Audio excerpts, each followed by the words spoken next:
नागपुरात तापमान वाढलेलं आहे। कडाक्याच्या उन्हामुळे दुपारी बाहेर निघणं कठीण होतं आहे। आपण बघू शकतो जे लोक बाहेर पडतात ते रस्त्यावर ज्या ज्या ठिकाणी शीतपेयाचे दुकानं आहेत तिथं मोठ्या प्रमाणात गर्दी केलेली आपण बघू शकतो।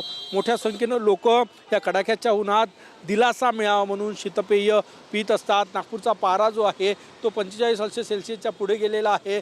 तापमान वाढीमुळे थेट उष्माघाताचा धोका जो आहे तो या ठिकाणी निर्माण होतो आणि त्यामुळेच लोक कव्हर करून असतात आणि अशा प्रकारे स्वतःची काळजी घेऊन बाहेर पडत असतात।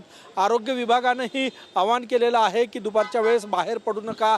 संपूर्ण आरोग्य यंत्रणा सतर्क आहे आणि रस्ते जर बघितले तर रस्त्यावरची गर्दी जवळपास 80% गर्दी जी आहे ती कमी झालेली आहे दुपारच्या वेळेस, कारण की पारा प्रचंड वाढलेला आहे।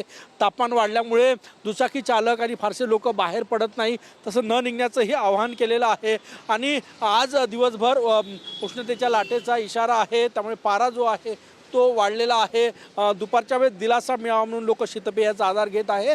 शीतपेयांच्या स्टॉल्सवर दुकानांवर गर्दी पाहायला मिळते। कॅमेरामॅन सचिन सयामसह गजानन उमाटे, TV9 मराठी, नागपूर।